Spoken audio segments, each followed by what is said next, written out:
I live in the city, downtown, in Lower East Side / Chinatown. Pretty stinky, but it's interesting. Art came to me through my mom. You know, she was pushing me to like check things out, finding the way of the human experience, you know, and express myself.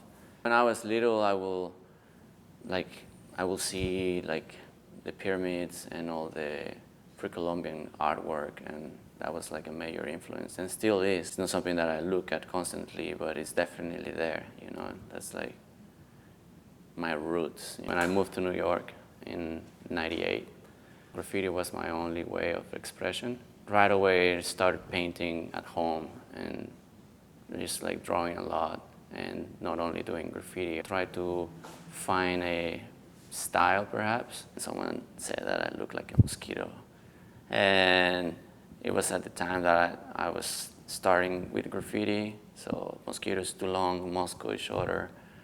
I like the letters, and that's how the name, why that name. And I like it. Girls dig it. The best reason to be in New York is that you have access to so much art, and from any time, you know, before Christ to present. So I kind of like arrived when it was paradise, and then it got really bad. They wanted to punish graffiti writers. When I got arrested, actually here in Williamsburg, not far, I decided that I don't want to paint graffiti anymore. It's been painting for the past 10 years, maybe a little more.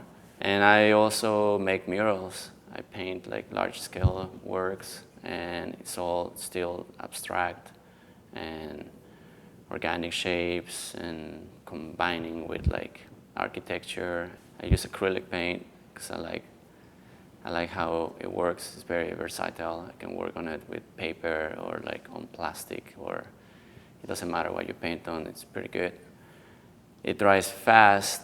I think all that comes because of graffiti, you know, just like doing a piece that is quick and you don't mess around. You kind of like, you have one take and that's it. I don't want people to right away understand what's going on. I want them to think a little bit, because that's what I do when I'm making the work. But right now I have a show. It's the biennial at the Museo del Barrio. It's probably the most important place for a Latin American artist to exhibit, and that's a pretty good show. I'm very happy with it, and for me it's like a big accomplishment because it's a good place to show, and I'm with like Lee, who's like a big graffiti artist and big influence in my work. And I never ever imagined that like 20 years ago, when I was just starting and looking at like Subway art book and seeing all these people from New York. You know, years later, I'm in a show along with him, so it's pretty cool. Very excited.